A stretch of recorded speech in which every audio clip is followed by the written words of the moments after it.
Na mtazamaji wa TV yako pendwa, matumaini yangu mzima kabisa wa afya. Langu jina naitwa King Davi, nyuma ya kamera tuko na Makanya The Great.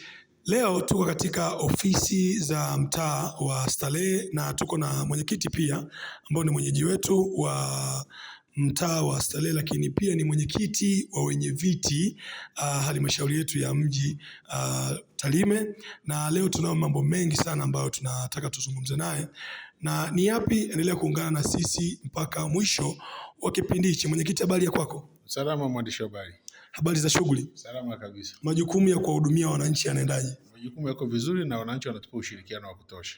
Ndio, siku ya leo tumekuja, tuko na mambo mawili. Jambo la kwanza kabisa ni kuhusiana na swala zima la kuingia kwenye ukijani baada ya miaka mitano. Tarime bado tuko kwenye ukijani, lakini tunayo kampeni ambayo mkuu wa wilaya ya Tarime ameianzisha ya upandaji miti kwa ajili ya kuwa na Tarime ya kijani baada ya miaka kadhaa. Tupo kwenye ukijani, lakini sasa ukijani uliokolea na wenye kupendezesha mji wetu wa Tarime, ambao pia kampeni hii inasimamiwa na imeanzishwa na mkuu wa wilaya ya Tarime.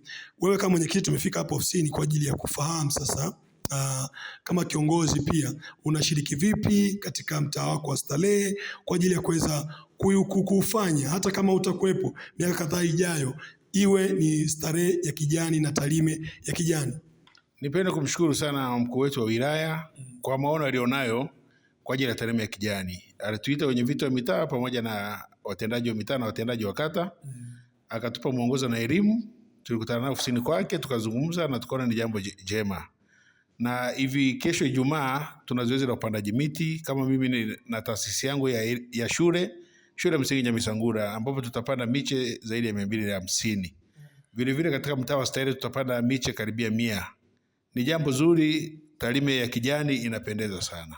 Na kwa upande wako kwenye mtaa wako wa Starehe ni maeneo mawili tu ambayo umeyatenga kwa ajili ya kuweza kupanda?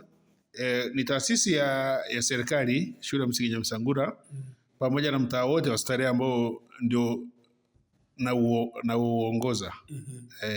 Na tutegemee baada ya miaka kadhaa ijayo tutakuwa na ukijani uliokolea. Bado tuko na ukijani, lakini utakuwa ukijani ambao umekolea na wenye kuipendezesha Tarime yetu. Ndio, utakuwa ni kijani uliokolea kwa sababu kuna miche mbalimbali, kuna miche ya matunda. Mtu utakuwa unakaa sehemu mtaani unasema acha nichume tunda nifurahi na Tarime yetu. Mara baada ya upandaji sasa, wewe kama mwenyekiti unatoa elimu gani kwa wakazi na wananchi wako wa Starehe kwa ajili ya kutunza miche hiyo ili iweze kukua vizuri na kustawi? Alituelekeza tutafute wale wanaofuga mbuzi na ng'ombe, na leo uzuri wamekutana ofisi ya mkuu wa wilaya, wamepewa elimu. Kwa hiyo hakuna mfugo ambao utazurura kwa ajili ya kutuharibia miche hiyo. Nataka wito wako kwa wananchi ambao wanafuatilia interview hii hapa. Inawezekana wanatazama au wanasikiliza kwa muda huu hapa. Uambie wito wako ni upi kwenye kampeni hii na unawashauri nini na una neno gani kama mwenyekiti? Wananchi watupe ushirikiano, na yeyote ambaye atahitaji miche anahitaji idadi miche mingapi tumpe ili aweze kupanda kwake. Okay. Sawa, na pia mwenyekiti, tuje kwenye swala la pili ambalo tumefika hapa kwa ajili ya kuzungumza nawe. Tunao ugonjwa huu, mlipuko wa ugonjwa wa kipindupindu, lakini mpox. Lakini kwa sasa hivi tujikita kwenye kipindupindu.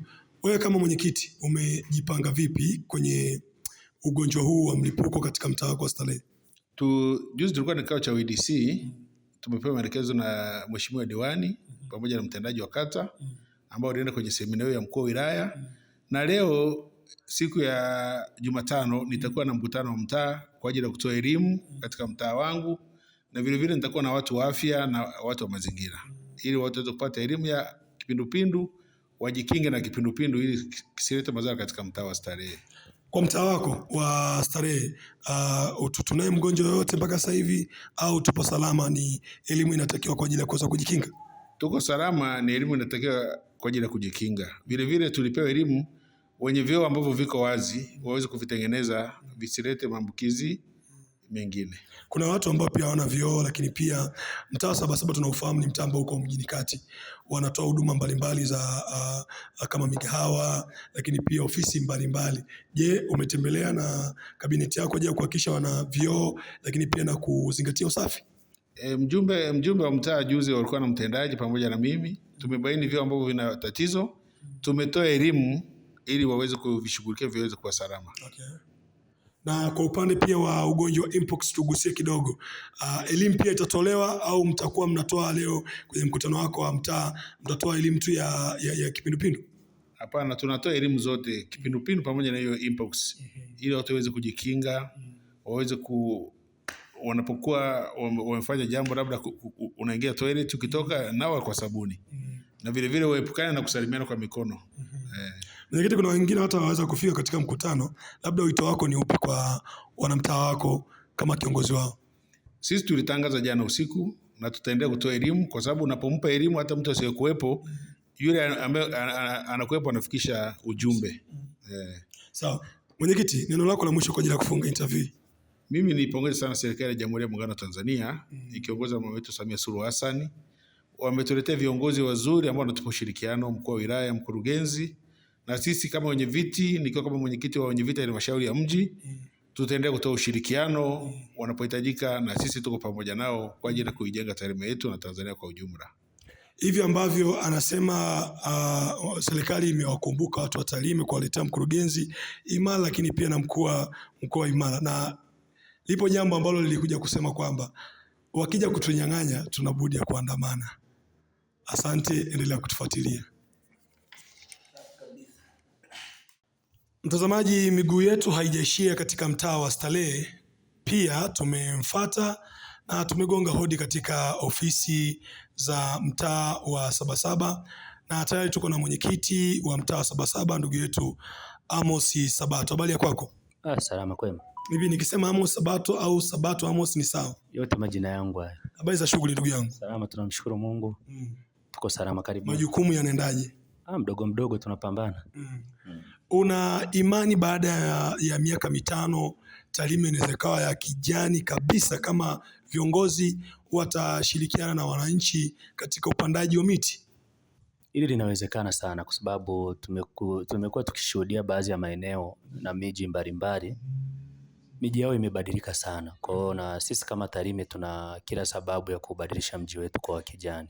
Tunayo kampeni ambayo mwanzilishi wake ni mkuu wa wilaya wa Tarime, ambaye ameona kwamba tunao umuhimu wa kila wenye viti kuweza kuwa na upandaji wa miti, na kampeni hiyo ameianzisha mkuu wa wilaya kwa kuzingatia kwamba baada ya miaka 5 tuwe na Tarime ya kijani, tuwe na Sabasaba ya kijani. Wewe hili umelipokea vipi, na kama kiongozi wa mtaa umelichukulia vipi na unalipeleka vipi kwa wananchi wako? Mimi kwanza nimpongeze mheshimiwa mkuu wa wilaya kwa kuliona hili, na tumekwisha kuanza vikao vya ushirikishwaji baina ya jamii na serikali, hasa tukizingatia kwenye mji wetu kuna ufugaji wa mifugo. Na siku ya leo mheshimiwa DC mkuu wa wilaya alikuwa anazungumza na wafugaji wa mjini kati wanaoachia mifugo, lakini kutoa maelekezo ya serikali nini kinachotakiwa kufuata. Nishukuru sana wale wananchi wamepokea agizo hili vizuri, na wamempongeza mheshimiwa mkuu wa wilaya na wameahidi kumpa ushirikiano. Kwa sisi kwa nafasi zetu kama viongozi wa chini, ni wajibu wa kusimamia hii programu iweze kwenda vizuri, kwa maana ya upandaji wa miche hiyo Ijumaa, na siku ya kesho Alhamisi tutapokea miche. Kwa upande wangu hapa Sabasaba, mimi nina taasisi 2. Nina taasisi za shule, kwa maana ya zile shule zetu za msingi, zile shule za msingi za Mapinduzi, Azimio na Sabasaba, lakini pia ndugu zetu wa kanisa la SDA Sabasaba, na wao waliweza kuomba kiasi cha miche, ambapo siku ya kesho Alhamisi tutawakabidhi kwa ajili ya upandaji siku ya Ijumaa. Lakini pia Chama cha Mapinduzi, kwa maana ya chama tawala, na penyewe kuna miche tutaweka pale kwa ajili ya kuzunguka ofisi na pembezoni mwa ofisi yetu ile. Nataka tufahamu kwamba hao wafugaji watadhibiti kweli na mifugo yao haitaweza kuharibu miche ambayo tunaenda kuipanda, lakini mbali ya hivyo, je, ni mifugo tu ndio inayoharibu hii miti? Mmejipanga vipi kama viongozi? Ni kweli, kwa sababu ile miche tuna wajibu, kwa kila taasisi itakayopewa ina wajibu wa kutunza ile miche. Sisi kama viongozi tuna wajibu wa kuangalia visababishi vinavyoweza kuharibu ile miche, kwa sababu kisababishi cha kwanza ni uzururaji wa mifugo ovyo, kwa maana ya mbuzi. Wenyewe ni mashahidi, mnaona mang'ombe yanakatiza. Na pale shuleni wamekuwa watu wakileta malalamiko kwenye ofisi zetu za mitaa kwamba wamekuwa wakiwa na jitihada za kupanda miche, maua, lakini mbuzi zinaachiliwa. Na juzi kuna kanisa moja la Jeshi la Wokovu pale wamefungia baadhi ya mbuzi, lakini kwa mahusiano tukaachia ile mifugo bure. Na kilichofanyika leo si kwamba ni hisani, kwamba watu wanabembelezwa, bali ni sheria. Ukija kwenye sheria za halmashauri ya mji kwa maana ya mazingira zimetamka wazi adhabu. Ukija kwenye upande wa TANROADS kuna adhabu wamezitamka pale. Kwa hiyo ni wajibu wao, na Mheshimiwa Mkuu wa Wilaya ile amewasisitiza kwamba ameona waite awaelimishe ili kuondoa mkanganyiko, ili wale watu watakapoanza misako yao huko basi wasije wakachukulia kwamba kuna uonevu aina yoyote. Mbali na taasisi, watu binafsi mmetoa elimu kwa ajili ya kupata taarifa kwamba kuna miti inatolewa na kuna kampeni ya mkuu wa wilaya, au mmezigusa tu hizo taasisi? Maana tumepita baadhi ya mitaa nasema ipo mikutano ambayo wataifanya, afadhali pia watapewa taarifa. Wao umetumia njia gani? Cha kwanza ni kwamba agizo hili la Mheshimiwa Mkuu wa Wilaya limetoka muda ambao tulikuwa tulishafanya mikutano, lakini mimi kama mwenyekiti kuna baadhi ya miji nimepita, tumezungumza na baadhi ya watu ambao wako tayari kwa ajili ya kupanda miche hiyo, na tutaishia hapo sababu tuna mahusiano mazuri na watu wa miche, watu wa mazingira. Kwa hiyo nitoe rai, tunaombi kwa wananchi wa mtaa Sabasaba kwamba tuna wajibu wa kubadilisha mji wetu kwa kijani. Sawa, labda neno lako la mwisho ni lipi kwa wananchi wako unaoongoza, lakini pia kwa wanaTarime kwa ajili ya kuielekea na kuipendezesha Tarime iwe ya kijani?